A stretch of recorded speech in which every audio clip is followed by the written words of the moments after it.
Technical experts हैं, उनके trading ideas भी जान लेते हैं। Kiran, I will start with you. बाजार पर इंडेक्स स्पेसिफिक तो रणनीति आपने बिकवाली की दी है, लेकिन स्टॉक स्पेसिफिक क्या खरीदारी के मौके ढूंढेंगे? सो ओवरऑल जिस तरह का सेटअप हम देख रहे हैं, डेफिनेटली हम जो सजेशन दे रहे हैं स्टॉक स्पेसिफिक वो बाई क्या है। जो बीटन डाउन स्टॉक है या तो सेक्टर है उसमें से हम बाई रिकमेंड कर रहे हैं। वहां पे अगर हम सेटअप देखें तो काफी लुक्रेटिव सेटअप दिख रहा है। कंसोलिडेशन के बाद का एक ब्रेकआउट है। सो पहला स्टॉक है वो फार्मा के अंदर डॉक्टर रेड्डी है। ओवरऑल हमने देखा है कि फार्मा में एक करेक्शन आया है, लेकिन Sun Pharma and doctor Reddy is one of the outperformer. Doctor Reddy की पर्टिकुलरली बात करें तो डेली चार्ट के ऊपर राउंडिंग बॉटम पैटर्न ब्रेकआउट हमें देखने को मिल रहा है। मल्टीपल रेजिस्टेंस थे जो 4500 के आसपास थे, उसके ऊपर हमें क्लोज होता हुआ दिखाई दे रहा है और मोमेंटम इंडिकेटर भी पॉजिटिव जोन में है। तो डॉक्टर रेड्डी 4520 के आसपास की क्लोजिंग है, हम लॉन्ग करके जाएंगे। 4600 हमारा टारगेट रहेगा and 4480 as a stop loss हम मेंटेन करेंगे डॉक्टर रेड्डी के अंदर। नेक्स्ट जो कॉल है वो जेके सीमेंट है। सीमेंट के अंदर भी हमने देखा है कि अच्छी सी एक रैली आने के बाद हम एक प्रॉफिट बुकिंग मोड के अंदर है। कहीं ना कहीं डेली चार्ट के ऊपर जेके सीमेंट के अंदर डबल बॉटम फॉर्मेशन हमें देखने को मिल रहा है और लास्ट 2 दिन से वही ब्रेकआउट के आसपास कंसोलिडेट हो रहा है। कल हमने पुल बैक भी देखा और नीचे से रिकवरी भी आती हुई देखी है। यहाँ पे भी आप momentum indicator lower time frame के अंदर देखोगे तो वहां पे क्लियरली हमें बुलिश डाइवर्जेंस दिख रहा है।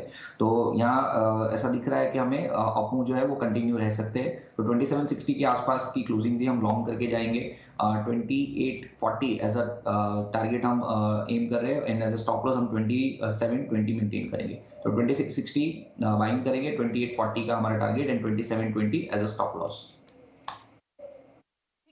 ओके, तो ये तो आपके सीमेंट स्पेस से कॉल रही और साथ ही आप बाय कॉल्स इनिशिएट कर रहे हैं। हालांकि आपका भी व्यू थोड़ा सा तो कॉशियस है और फार्मा जैसी बेट आप ले रहे हैं, ठीक है। वैशाली से भी समझ लेते हैं। वैशाली तो करेक्टिव बायस देख ही रही है बाजार में, लेकिन स्ट्रेंथ कहाँ दिख रही है वैशाली? कौन से स्पेसेस हैं जब बाय करेंगी? एब्सोल्युटली राइट, बिकॉज कुछ ना कुछ तो पॉजिटिव व्यू है ही। तो लार्सन एक वन ऑफ द स्टॉक्स जो कल देखा वॉल्यूम भी अच्छा है और इतने सारे वोलेटाइल मूव में लार्सन वाज कंसिस्टेंट। अच्छा वॉल्यूम है, ट्रेंड भी पॉजिटिव है। सो 2100 के स्टॉप लॉस के साथ मेरा ये पोजिशन ट्रेड रहेगा 2400 के टारगेट के लिए। और दूसरा मिड कैप में मैंने देखा कल थोड़े टेक्सटाइल स्टॉक्स में थोड़ी मूवमेंट आने शुरू हो गई है and they look fairly placed. So Vardhman textile मैंने आज रेकमेंड किया है, 311 पे क्लोज हुआ है। सो 300 के सपोर्ट के साथ मैं ये बाय रेकमेंड करूंगी और ये भी पोजिशन ट्रेड रहेगा for a target of 340 345। Vardhman textile काफ़ी डिफरेंशिएटेड कॉल आपका नज़र आया मुझे। स्पेस में इन स्टॉक्स को डिस्कस करेंगे कहाँ कहाँ और अपॉर्चुनिटीज बनती है, लेकिन इस बीच पैनल पर एक और टेक्निकल एक्सपर्ट जुड़ गए हैं। कुश बोरा भी है हमारे साथ, उनसे भी समझते हैं कि वो आज इंडेक्स को कैसे ट्रेड करेंगे। मॉर्निंग कुश, आप कैसे ट्रेड करेंगे आज? यूएस मार्केट से तो एक शॉर्ट कवरिंग का बाउट था, अब ये कितना सस्टेन कराएगा हमारे यहाँ? क्योंकि आप एसजेक्स निफ्टी पे जो इंडिकेशन थे वो भी आप धीरे धीरे देखें तो नैरो हो रहे हैं। कैसे होगी स्ट्रैटेजी आज इंडेक्स पे? जी हाँ प्रियंका, वेरी गुड मॉर्निंग।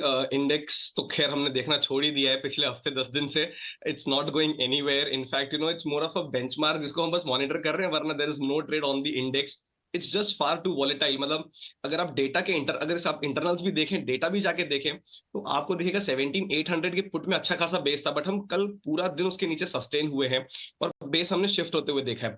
तो इंडेक्स भी वही बता रहा है, डेटा भी वही बता रहा है कि फिलहाल इसमें बहुत ज्यादा वॉलेटिलिटी है, बहुत अनसर्टेनिटी है। And see somewhere we can link all of this to the kind of data that is coming out. आप देखिए फेब के फर्स्ट वीक में जब बजट था और फेड इंटरेस्ट रेट अनाउंस करने वाला था, तब अनसर्टेनिटी थी। इस हफ्ते इंडिया और यूएस दोनों में ही जो इन्फ्लेशन डेटा है ये साथ में कोइंसाइड हो रहे हैं। तो ये बड़े डेटा की वजह से मेरे ख्याल से मार्केट इनडिसाइसिव है और वो क्लियरली हमें डेटा में भी दिख रहा है और हमें मार्केट के मूव्स में भी दिख रहा है। मेरी सलाह रहेगी कि प्ले द रेंज।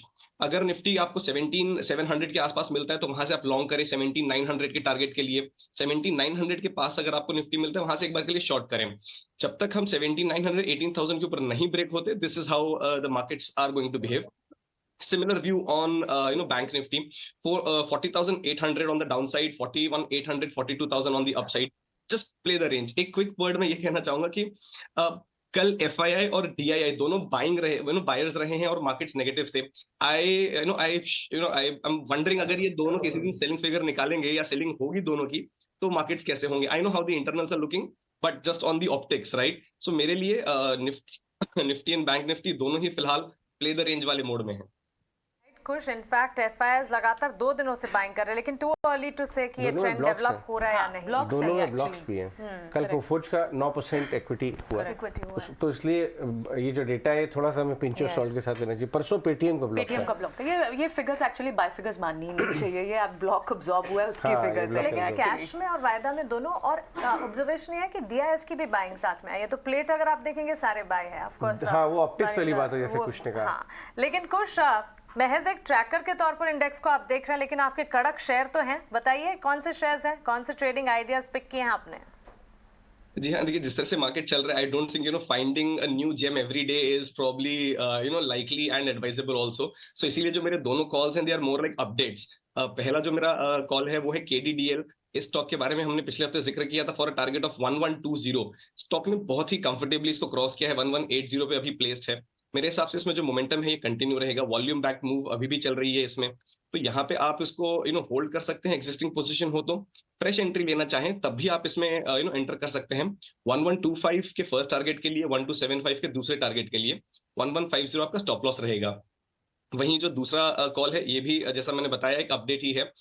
ईसाब इंडिया, ये स्टॉक हमने डिस्कस किया था for a target of 4050 and 4200। तो पहला टारगेट तो अचीव हो ही गया है। स्टॉक ने कल 4138 का हाई भी लगाया है। मेरे हिसाब से इसमें भी बने रह सकते हैं। फ्रेश एंट्री लेना चाहें तब भी 4100 एंड 4200 के टारगेट्स के लिए से बाय करें। 3960 आपका स्टॉप लॉस रहेगा। कुछ आज सिर्फ बैक सीट पर बैठकर बाजार को देखेंगे, क्योंकि सिर्फ अपडेट्स आए उनकी तरफ से स्टॉक स्पेसिफिक। लग रहा है वैलेंटाइंस डे मनाने के मूड में है आराम से।